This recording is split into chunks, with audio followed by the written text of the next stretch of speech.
Welcome to the History of North America. I'm Mark Vinette.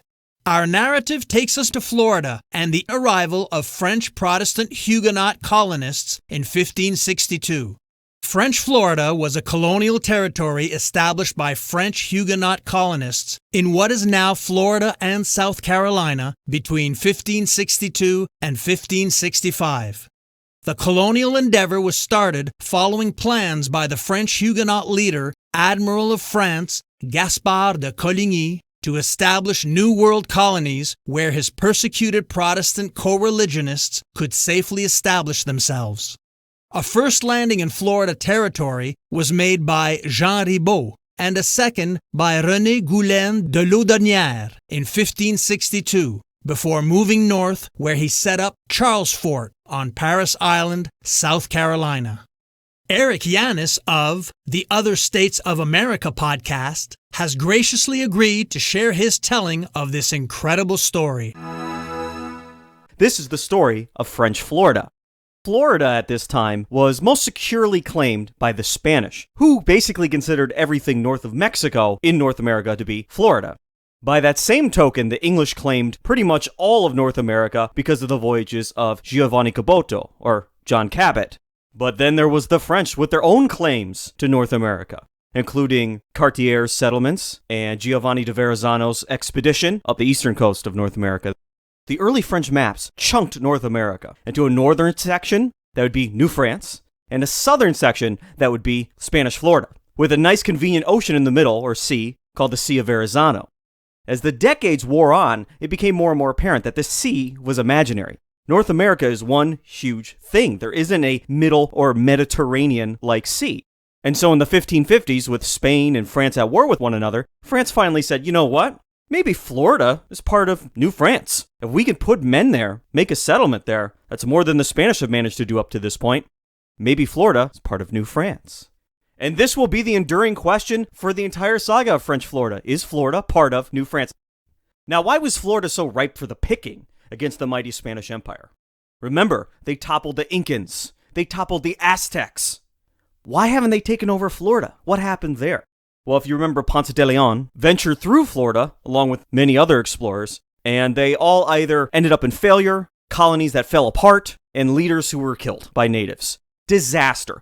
Florida became a horror zone for Europeans. They were afraid of it. The rumors of cannibals that started in the Caribbean had found their way onto the mainland of Florida, and the natives were seen as horrifying, gigantic creatures who would feast on Christian flesh. As such, the relationship between Europeans and natives and what would be Spanish Florida were limited to the natives picking through shipwrecks for metal objects and other useful things they couldn't make themselves. And then this is where the French enter the story, because they had little hideouts in little coves along the coast, well guarded from the natives, well hidden from the Spanish, and the French privateers, basically state-sanctioned pirates, would raid the Spanish Caribbean and places further south. And so at this point, France is valid in asking the question, does Spain really own Florida? Nobody in Florida seems to know about it at all. We have pirating operations all over it. And our territory of New France runs right into Florida without any natural barrier. So why not take a shot at it? But who in the French Empire would be of the right mind to challenge a Spanish possession and plant a French colony in a Spanish territory when Spain and France are sometimes allies? They're Catholic nations that sometimes get along, sometimes they war with each other. Why plant a colony in a land maybe full of cannibals that might be just given back to Spain once they're in peace with one another? Who would do that? The answer is the Huguenots. Without the Huguenots, we don't have the epic story of French Florida. The Huguenots were, very simply, French Protestants, mostly Calvinists. Now, the term Huguenot itself is shrouded in mystery as far as its derivation is concerned. The Catholic Church often had a violent reaction to the Protestant Reformation. In France, it was no different. And so the first generation of Huguenots, and even the second and third, they were hidden. They were underground. What exactly they did, how they organized themselves, is still a mystery to this day. We don't have the documentation. They were a secret, hidden group. And so Huguenot might be derived from a Germanic phrase, either German or Dutch, for housemates. Basically meaning these are people who are secretive and to themselves, and they're housemates. But there's 5 or 6 other good guesses as well. No one knows the truth, and so it's not worth arguing about. Huguenots, French Protestants. And again, most of these Protestants were Calvinists, to be very specific. Now remember, there's Martin Luther, starts Lutheranism. John Calvin comes along a generation later than Luther. He's French, of course. He's a lawyer, and he's introduced to Protestantism while living in Paris. Eventually, his interests become of public record, and he has to leave France. The Catholic Church is an arm of the French government, and the priests are a protected class. And so if you have these religious dissidents come along, it's not so much that they just don't agree with you on religious, non-earthly things. They're in direct opposition to your government. Anyway, John Calvin, he has to leave France, makes his way through the German states, and becomes fully immersed in this new Protestant world of thought. And he's viciously smart, both on the worldly legal level as a lawyer, and then on the theological level as a thinker. And he publishes these books, and the city of Geneva gives him the city. Here's Geneva, take it over. And at age 32, he's the ruler of a city-state. John Calvin was a sort of Lenin to Luther's Marx. John Calvin came about at just the right time, because he may have well saved Protestantism when it was at its low ebb. Just when the Catholic Church was starting to make gains on the tracks that Luther put down, John Calvin comes by, and the type of Protestantism he creates is a supercharged version, super individualistic, super heady, and while much of the German states and the Nordic countries would stay old school Protestant, places like France, Scotland, the Puritans in England, the Dutch Reform in the Netherlands, they take on the Calvinist strain. Here are some general Calvinist, Huguenot, Dutch Reform, Puritan, Calvinist qualities. First of all, they believed in predestination. Your life has already been determined for you. It's already been written. They often use the term a watchmaker God. So the entire universe is like a watch. It's been designed to tick off in certain places. The arrows are going a certain way, and everything is pre-planned because God is perfect. He created the universe. There is a plan. You're part of that plan, which sounds great. And it does, gives you a warm feeling inside because you feel like you belong to something great and immense. But by that logic, you don't really have free will, do you? Your life is part of that watch. You're a second ticking away, and it's already been preordained. So this takes us to an important quality of these Calvinist religions, at least at this point in history. I'm not talking about today, and there are many descendants back then. So if everything's preordained, including your life, predestined, that means you are either part of the elect or the damned. You have either been selected before you were even born, your soul was put aside for those who will be saved and be one with God and have a heavenly reward, or you are put in the trash bin for the wicked soul that you are, and your garbage and hell and eternal fires of damnation are waiting for you. It's one or the other. Now, this is different than the Catholic Church, where through faith alone you can be saved, right? Everyone can be saved. It's the Catholic, the universal church. Everyone can be saved if you come to it. No. The Calvinists believe you were from birth or before birth chosen. You're either going in the trash bin or you're going up to heaven. Now, which one is it going to be? You have no control over this. You could be the best person here on earth, do all the good things you think you're supposed to do, go to the Calvinist church of your choice. You're still going to hell if you weren't selected. Predestination. So unlike the Catholic community, we're all part of the body of Christ together, the Calvinists were obsessed with moral self-control. The individual has to govern themselves. And if they can do so successfully and live a virtuous life, it's a good sign that they were part of the elect, that they're going to be saved. And so morality becomes very important. Self-control becomes very important. The belief that government can regulate your behavior becomes important. That's true up to this day. And earthly things must take a backseat to heavenly things. Calvin wrote that the earth must be worth nothing to us.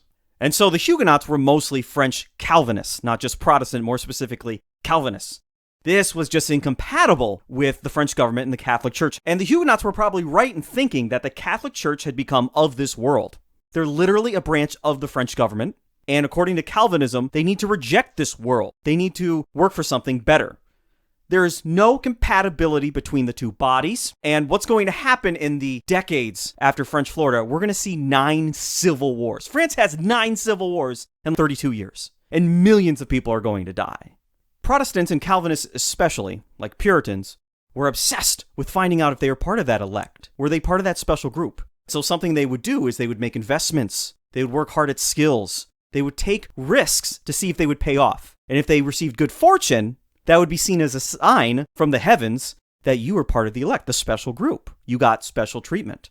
And so what group in France would be crazy enough to take on the great Catholic Empire of Spain and make a settlement in a land maybe populated by savage cannibals? The Huguenots. And so in the 1550s and 1560s, the Huguenots were becoming desperate because they could sense the tension. They could feel the wars on the horizon. And their own numbers were swelling. Throughout the 1550s, the Huguenots grew to be as much as 15% of the French population. Suddenly, at the beginning of the 1550s, very small minority. By the end of the 1550s, a sizable minority.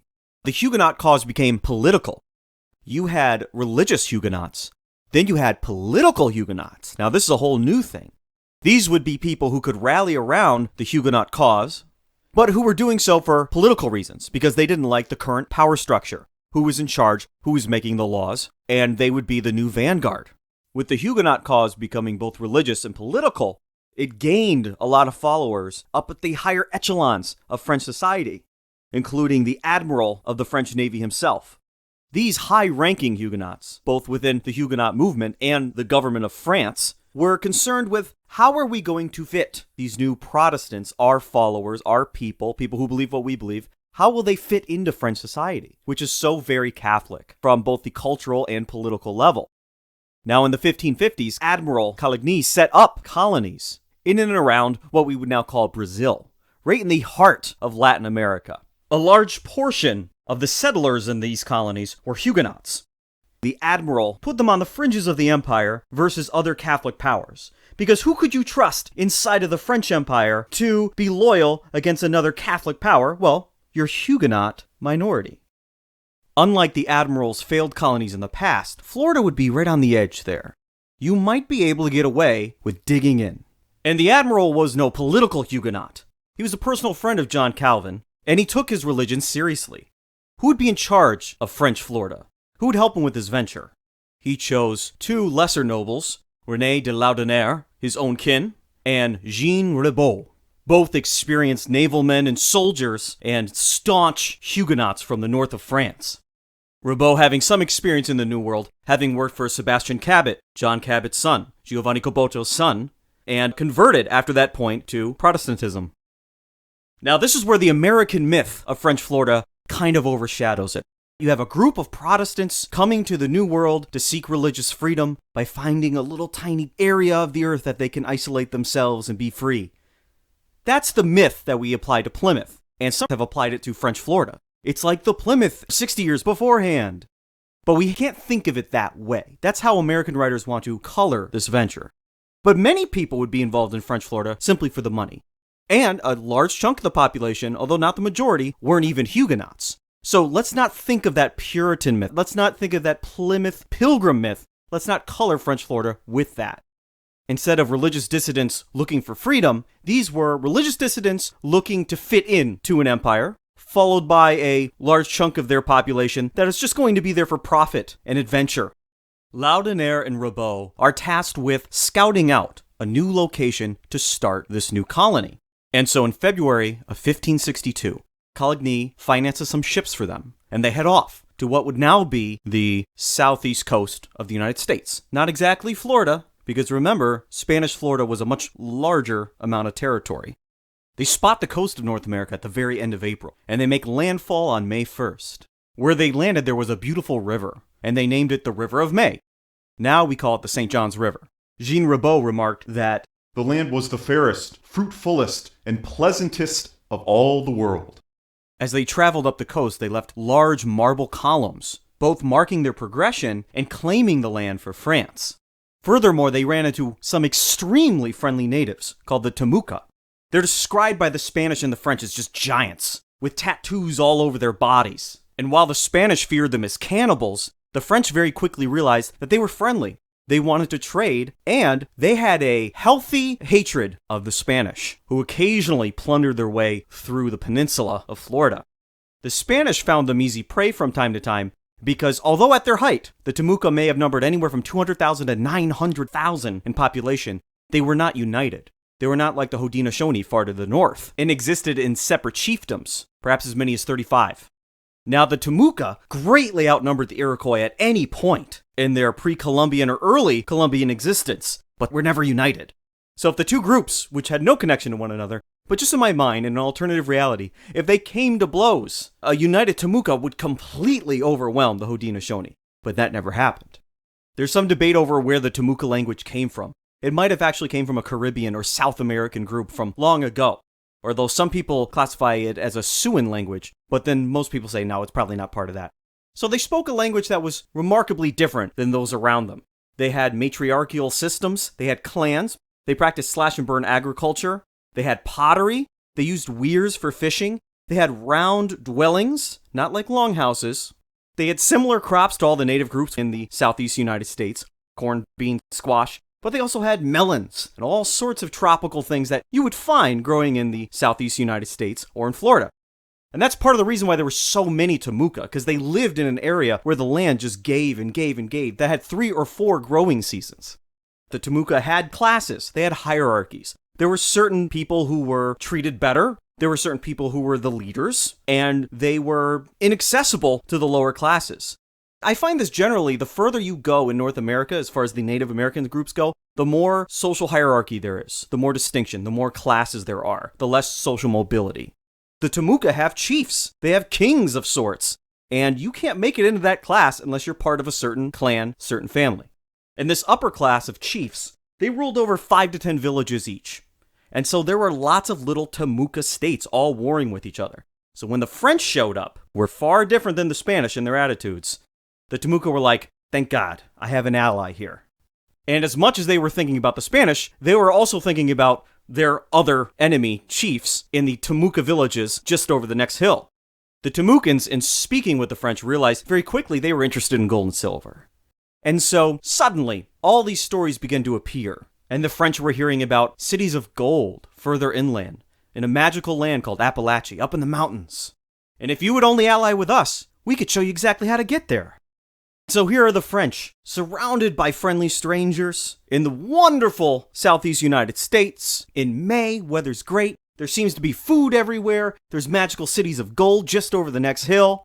Laudonnière and Ribault, along with their men, say, you know what? We're just supposed to scout out the area, but seems like this place is heaven. Let's just start building a settlement right here. Some of us will go home, some of us will stay.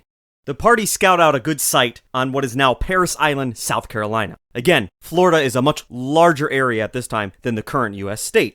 And despite the extended time that it took to build an entire fort, most of the party were still enthralled by the American South, and most of the people wanted to stay. Ribault and Laudonnière were going to leave, they had to put somebody in charge, but they also had to decide who would have the opportunity to stay.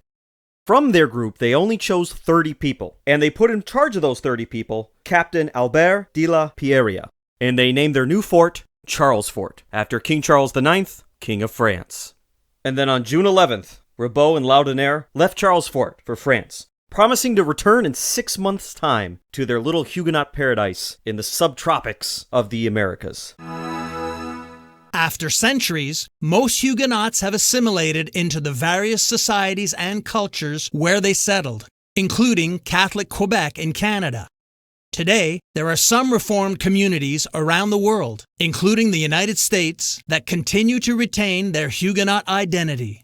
Calvinists in the United Protestant Church of France still retain their beliefs and Huguenot designation. Next time, we continue the saga of 16th century Protestant settlements in the territory of Florida. I'm Mark Vinette, and I hope you're enjoying the ride.